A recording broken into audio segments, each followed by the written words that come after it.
PCOS is now no longer viewed as just an ovarian disorder. It now has a new name. It's called PMOS.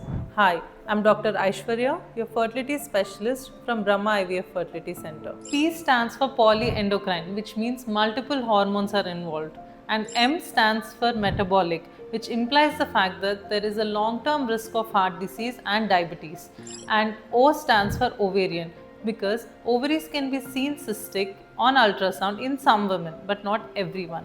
And S stands for syndrome, which reflects the fact that there are multiple symptoms: irregular periods, acne, weight gain, excessive hair growth, mood changes, and difficulty in conceiving are not some symptoms to ignore.